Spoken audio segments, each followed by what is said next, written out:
Hola, ¿cómo están? Hoy estamos con un nuevo episodio del podcast de Chismearte. Y hoy es un episodio muy especial porque va a estar ligado al 8 de marzo, al Día de la Mujer. Y tenemos una invitada muy especial que ya la queríamos tener desde hace rato. La maestra Teresa Mezquita. Muchas gracias por invitarme. Me siento muy a gusto en su podcast y en el Macay, que es como mi casa también. Entonces, más contenta todavía. Gracias, de verdad. También nos está acompañando Casi. Hola, ¿qué tal? Y Neri. Hola. Y pues yo soy Laura. Y este tema que vamos a abordar va a ser las mujeres en el arte. Vamos a abordar temas desde el arte feminista hasta algunas cosas que han pasado en relación a las mujeres con el arte de nuestros tiempos. Entonces, no sé cómo quieren empezar. Con preguntas, no sé si quieras empezar con preguntas o partiendo de una pequeña introducción acerca de por qué se crea el arte feminista. Más que nada podemos hablar acerca de la motivación. Es principalmente por la falta de divulgación hacia las mujeres artistas. Por ejemplo, podemos pensar en Virginia Woolf, hablando de él en su ensayo, Una habitación propia, donde nos explica por qué no hay difusión acerca de las mujeres en el arte. Nos platica Virginia que se necesitaban algunas condiciones para que un ser humano pudiera dar una creación artística. En este caso se retoma el espacio. Necesitan un lugar para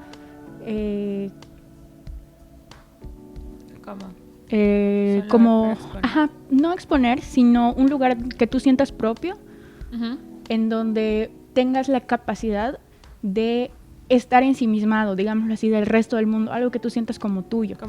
Así es. Así como también se necesita de una cierta burbuja, digámoslo así, de privilegios. No es de la nada. No se cuenta mucho acerca de mujeres en el arte porque no tenían ese tipo de privilegios. Se puede hablar de un espacio en el que los hombres tenían su estudio, por ejemplo, donde estaban repisas llenas, atiborradas de libros. Tenían el tiempo, ¿por qué? Las mujeres se la pasaban atendiendo a los hijos, bajo los cuidados de la casa e incluso bajo las necesidades del hombre. Sí, porque en tiempos pasados a lo que aspiraban las mujeres, por así decirlo, y a lo que se les educaba desde edad muy corta, era a las labores domésticas, atender al marido. Muy pocas mujeres tuvieron, es que no sé si llamarlo privilegio. Realmente sí. De decir así de que, no, pues yo quiero hacer esto, yo quiero hacer arte, yo quiero escribir libros, quiero escribir poemas, quiero escribir pinturas. Escribir sobre pinturas también se vale. Pintar. Pues sí. Pintar y hacer otras cosas relacionadas con el arte, pero no lo englobo tanto en un privilegio porque las mujeres en el arte, hablando en la historia del arte, pues no hay, o si hay son muy pocas y son siempre bajo el reflector, por así decirlo, de su marido o de algún hombre. Pues por ejemplo tenemos una artista italiana del barroco que se llama Artemisia Gentileschi, que básicamente es de la época de Caravaggio. E incluso se habla que estudió en la misma escuela que Miguel Ángel.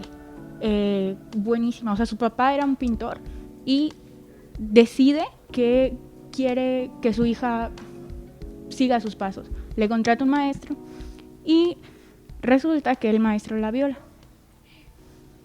Sí. Se desata un juicio y es una historia que ya conocemos.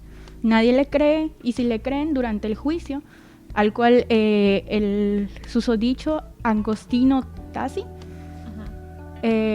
resulta culpable, pero su condena le dan 2 opciones: 5 años de trabajos forzados o el exilio.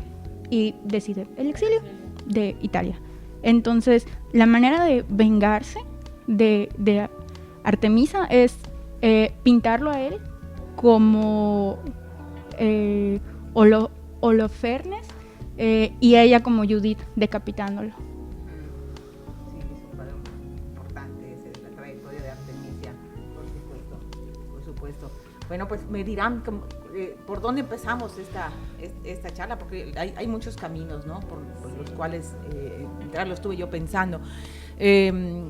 Las preguntas que me mandaste, Laura, planteaban de inicio el arte feminista. El arte feminista, con el sello de arte feminista, pues hay un momento importante en la historia del arte bastante reciente, que es de los años 80, sí, en el cual se nacen aquellas guerrilla girls, que eran como la expresión, una de las vertientes del arte dentro de los activismos, ya como un activismo. Hoy es muy frecuente hablar de artivismo, cosa que entonces no lo era tanto. Entonces, las guerrilla girls enarbolaban una bandera de defensa de la expresión artística de las mujeres, y al mismo tiempo, y eso a mí me pareció lo más interesante y lo más divertido, cuestionaban la postura teórica del feminismo, que les parecía muy aburrido, muy académico y demasiado formal.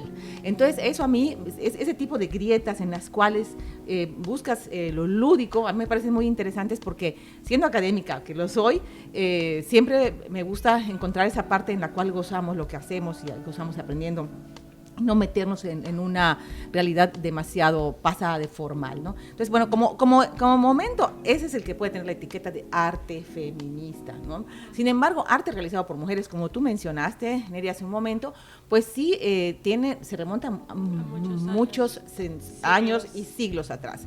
Hay algunos documentos de, por ejemplo, artistas de la Edad Media.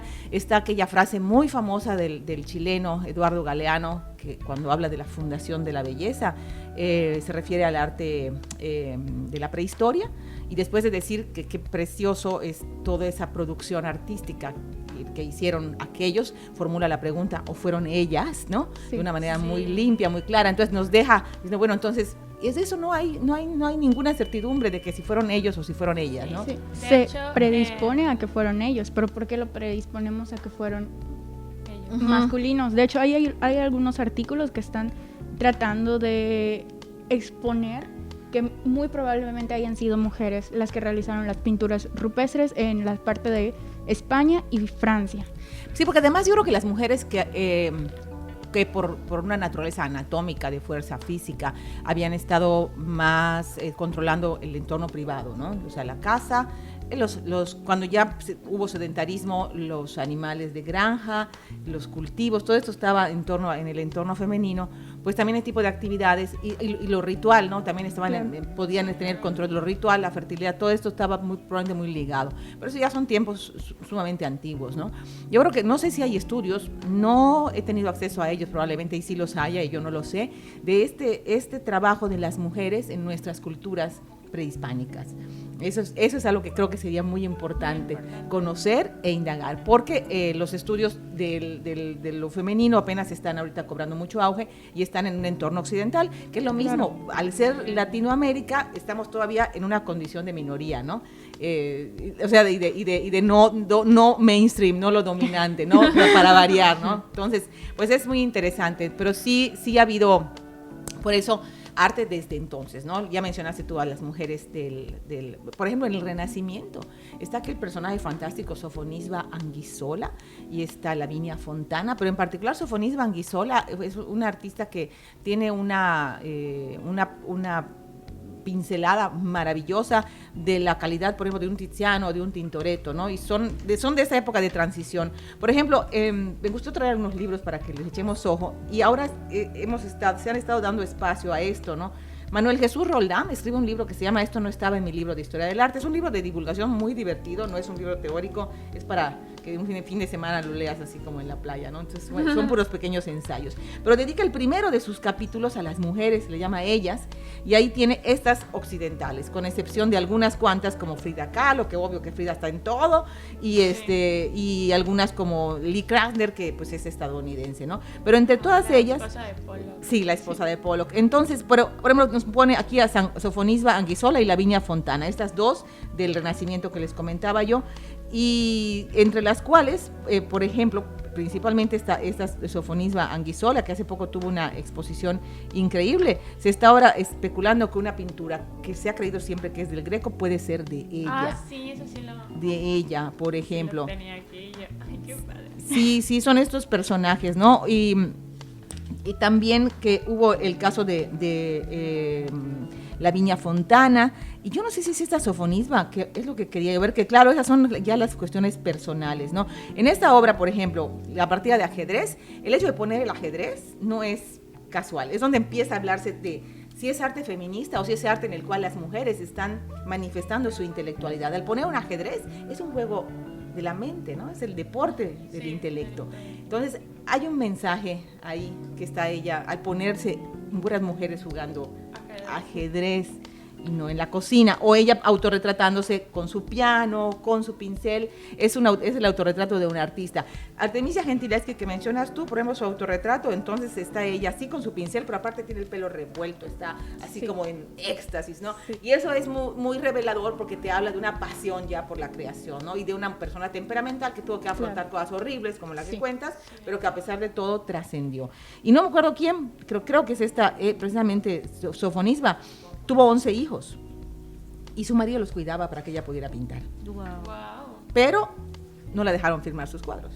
Pero les pagaban con joyas, con muebles. Entonces, ¿quién sabe cómo? O sea, sus cuadros no están firmados. Sí, espero que sea ella, espero no estarme equivocando. Si no, revisamos ahorita a ver si es realmente ella. Pero es una de estas pintoras del Renacimiento. Creo que Sofonisba, que tuvo esa característica tan excepcional, que tuvo tantos hijos.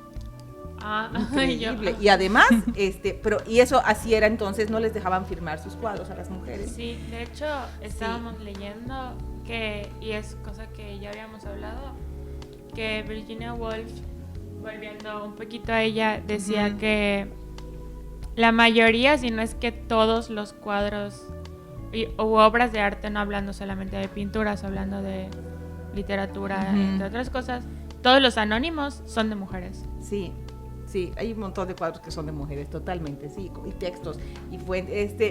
Ahora, Virginia Woolf, encontré su nombre en otro escrito, que es de Susan Sontag. Susan Sontag escribe, ahorita que estamos en un tiempo tan terrible, de la guerra que nos está, aunque no entendamos, porque yo no soy capaz de ponerme en una posición radical porque no conozco, y al no conocer no me atrevo a emitir una opinión, pero sí sé que la guerra siempre va a ser algo nefasto, ¿no? Entonces, el texto de Susan Sontag, que cuando lleguemos en mis clases al tema de fotografía hablaremos de ella, tiene un texto que se llama Ante el dolor de los demás, y en ese texto empieza, hay que profundizar en él luego, con Virginia Woolf, que decía que la guerra era un territorio masculino y que si había guerras era por injerencia de los hombres, ¿no? Sí, claro, sí. Entonces, no es de llamarse la atención que cuando quieren empoderarse unas mujeres se tienen que llamar guerrilla girls, y que cuando quieren tomar poder de espacios tienen que asumir funciones masculinas las mujeres, como la guerra, como en su tiempo, cuando la mujer quiso tomar, y es una cuestión de estética y de aspecto, quiso tomar el control en las empresas, empezó a usar traje sastre. Sí. No, entonces, ¿por qué? Porque ella tenía que verse como, o sea, que a la vista se pareciera a lo que se veía antes, ¿no? A que solo hombres. Y como la que vimos en su clase, que bajo el seudónimo de George Sand, sí. Que se vestía como hombre para estar, o sea, ¿por qué se tenía que vestir como hombre? Aurora Dupin era francesa, ella quería escribir, y para poder ir a escuchar a las charlas y las tertulias de hombres, se tenía que vestir de hombre, y empezó a firmar con el nombre de George Sand, llamándose Aurora Dupin, en su autobiografía, que es Historia de mi vida. Yo se las recomiendo mucho. Pues es un escrito del siglo XIX, ¿no? Ya tiene 2 siglos, pero es fantástica porque ella cuenta cosas como, que a mí no se me olvida, que era una niña que estaba sentada en un sillón y que se quedaba rato pensando, ¿no? Dice, seguramente con cara de idiota, y le dice y que su abuela le decía a su mamá, déjala. O sea, no déjala, sácala del sillón, que no esté ahí todo el tiempo, porque no está bien que los niños piensen tanto. o sea, porque estaba pensando, ¿no? Y decía ella que estaba reflexionando un montón de cosas de muy chica, porque era muy observadora, ¿no? Entonces, allá en un momento ella relata cómo decide ponerse, dadas las circunstancias de momento, y para que ella pudiera hacer lo que quería, ponerse ese seudónimo. Ella lo cuenta en su libro. Entonces, la verdad es una de estas autobiografías que se sienten tan auténticas, una narración tan directa de cómo iba viviendo las cosas, su azoro, su sorpresa, su ingenuidad a veces, su descontento, ¿no? Con ciertas cosas, a veces con las mismas mujeres a las que no terminaba de entender, ¿no? De su entorno. Pues muy interesante, y ahí es donde leemos esto. Por cierto que, no sé si creo que no lo mencionaste, pero esos cuestionamientos que hacías, Neri, aparecen en un texto fundacional del feminismo, digamos, ya siglo XX.